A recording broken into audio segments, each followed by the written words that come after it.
Baik, selamat pagi, siang, atau malam semuanya. Perkenalkan, nama saya Ida Bagus Mendemas Setiawangsa dengan 3 DJM terakhir 036. Di sini saya akan menjelaskan tentang tugas akhir saya, yaitu berupa membuat video CSL. Yaitu CSL yang saya ambil adalah CSL Obstetric. Baik, di sini dapat kita lanjutkan pada pemeriksaannya. Baik, adapun pemeriksaan itu adalah yang pertama adalah pemeriksaan dalam, yang kedua pemeriksaan bimanual, dan yang terakhir adalah pemeriksaan Leopold.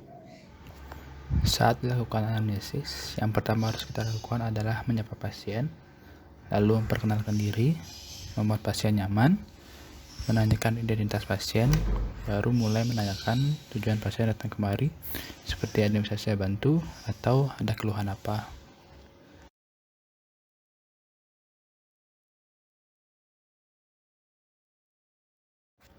Setelah melakukan anamnesis, kita akan melanjutkan pada pemeriksaannya.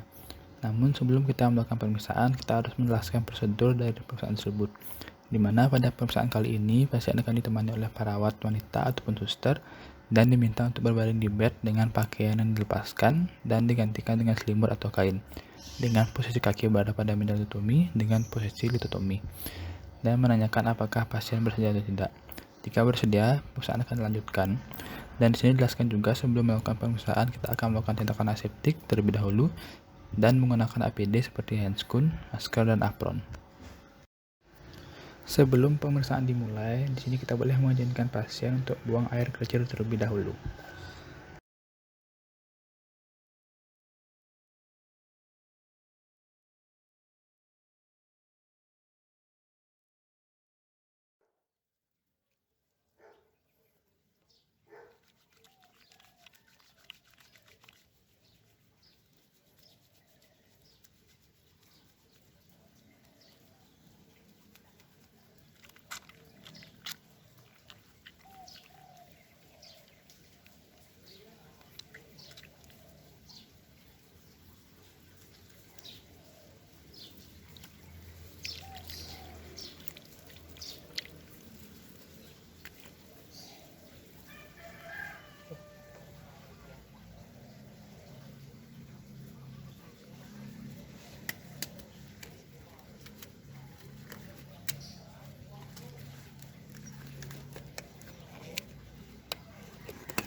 Pemeriksaan dalam terdiri dari beberapa pemeriksaan. Yang pertama adalah inspeksi, di mana pada pemeriksaan inspeksi ini kita akan memeriksa dengan cara melihat bagian labia mayora, labia minora, uretra, dan klitoris. Ini untuk mengetahui apakah terdapat luka, varises, ataupun cairan. Inspeksi Bu ya. Di sini untuk mengetahui apakah terdapat luka, darah, tumor, massa atau dan lainnya. Baik Bu, di sini saya tidak menemukan tanda-tanda lain. Di sini saya lanjutkan pada pemeriksaan. Yang kedua adalah palpasi. Pada pemeriksaan palpasi, pemeriksa akan melakukan penekanan menggunakan 2 jari pada kelenjar Bartolini. Saat melakukan palpasi pada kelenjar Bartolini, tujuan di sini adalah untuk mengetahui apakah terdapat pembengkakan, massa atau kista, ataupun pengeluaran cairan pada kelenjar Bartolini. Baik Ibu, sudah. Di sini tidak menemukan ada kelainan yang saya sebutkan tadi, dimana tidak ada. Yang ketiga ada pemeriksaan spekulum menggunakan spekulum vagina.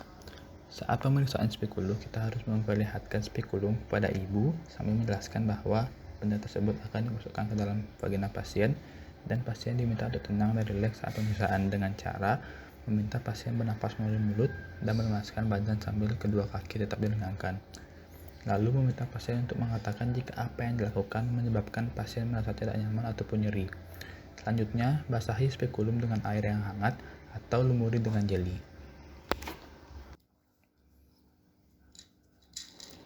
Saat melakukan pemeriksaan spekulum, kita akan memeriksa bagian serviks dan dinding vagina.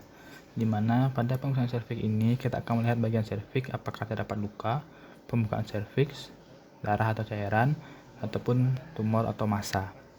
Pendarahan. Baik Ibu, ini akan saya menginspeksi terlebih dahulu.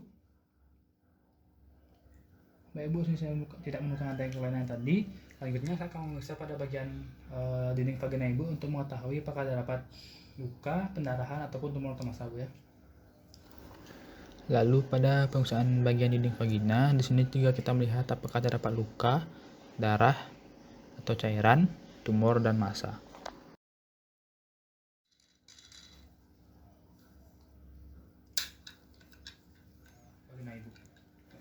Dilanjutkan pada pemeriksaan manual, di mana pada pemeriksaan manual ini akan menggunakan jari pemeriksa yang akan dimasukkan pada vagina dan meminta pasien mengatakan kalau merasakan nyeri.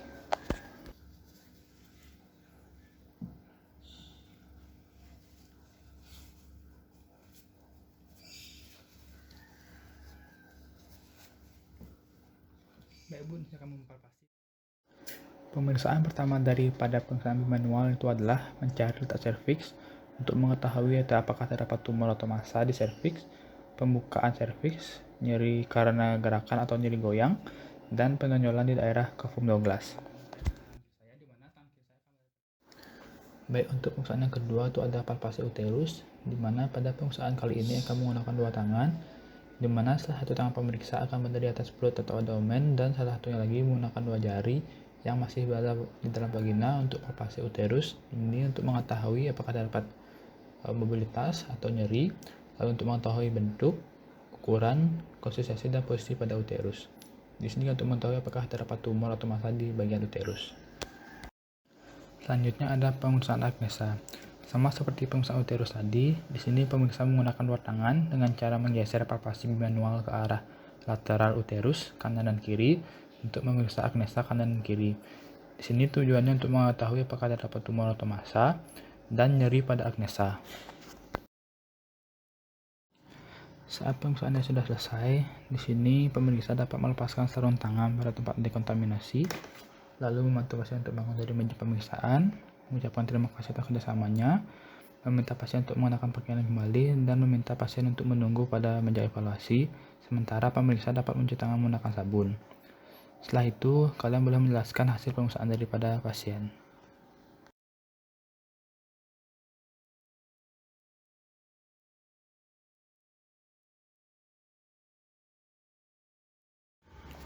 Saat dilakukan anamnesis, yang pertama harus kita lakukan adalah menyapa pasien, lalu memperkenalkan diri, membuat pasien nyaman, menanyakan identitas pasien, baru mulai menanyakan tujuan pasien datang kemari, seperti ada yang bisa saya bantu atau ada keluhan apa.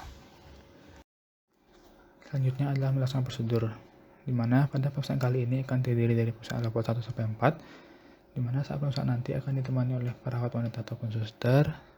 Saat pemeriksaan pasien diminta untuk berbaring pada bed dengan sedikit menggunakan pakaian bawah dan atas pasien yang nanti akan diganti dengan selimut atau kain.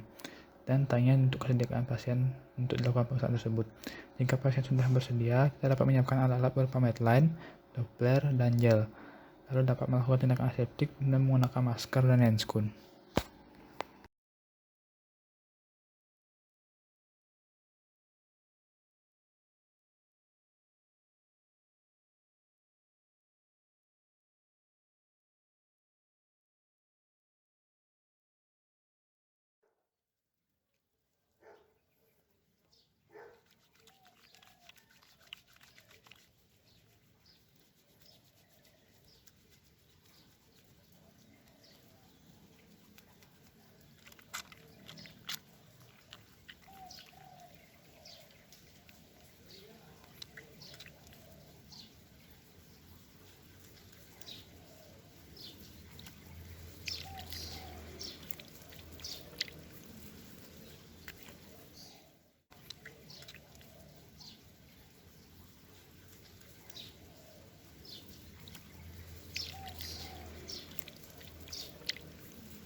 Baik, yang pertama itu ada pemeriksaan level 1. Di sini pasien diminta untuk menekukkan lutut dan jelaskan tujuan dari pemeriksaan level 1 itu adalah untuk mengetahui letak janin yang berada pada fundus uteri atau pada perut bagian atas pasien.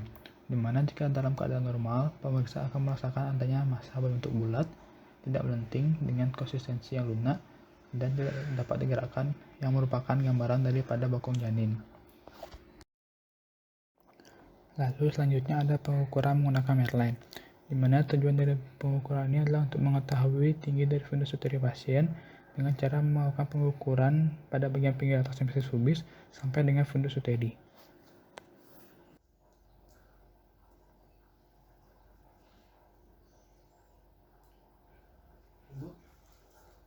Untuk tinggi dari fundus uteri ibu adalah 32 cm. Selanjutnya adalah pemeriksaan level 2 dengan kondisi kaki pasien yang masih ditekuk, di mana tujuan dari pemeriksaan level 2 ini adalah untuk mengetahui letak janin yang berada pada bagian perut kanan dan kiri pasien, di mana dalam keadaan normal sisi kanan atau kiri akan terdapat tahanan keras berbentuk panjang seperti paman yang merupakan gambaran daripada punggung janin, dan sisi sebelahnya akan terdapat berupa massa berbentuk bulat yang merupakan gambaran dari ekstremitas daripada janin.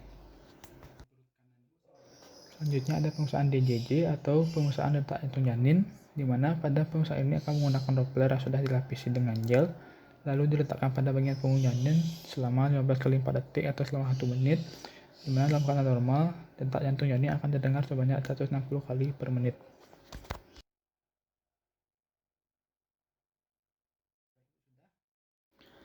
Selanjutnya ada level 3, di mana tujuan dari pemeriksaan level 3 ini adalah untuk mengetahui kondisi janin yang berada pada bagian perut bawah pasien, dan untuk mengetahui apakah bagian terbawah janin sudah memasuki pintu atas panggul atau belum. Jika kondisi normal akan terdapat berupa massa berbentuk bulat, melenting, dan dapat digoyangkan yang merupakan gambaran daripada kepala janin.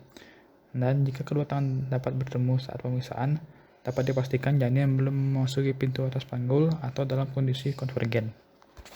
Dapat digerakkan yang merupakan gambaran daripada yang terakhir adalah pemeriksaan level 4. Di sini pasien diminta untuk menurunkan kakinya.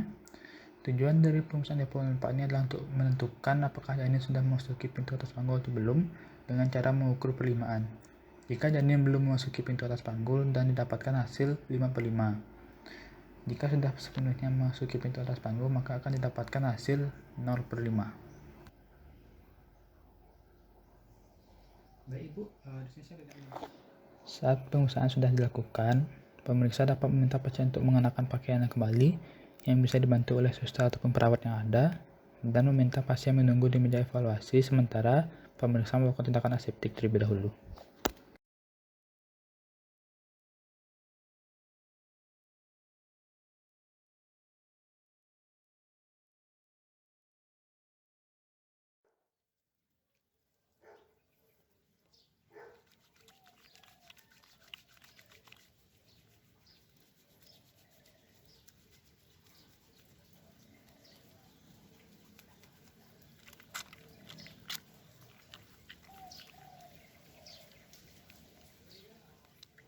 Yang terakhir ada evaluasi, di mana di saat di meja evaluasi di sini akan dijelaskan hasil dari pemeriksaan yang telah dilakukan dan mempersilahkan jika pasien memiliki pertanyaan atau tidak.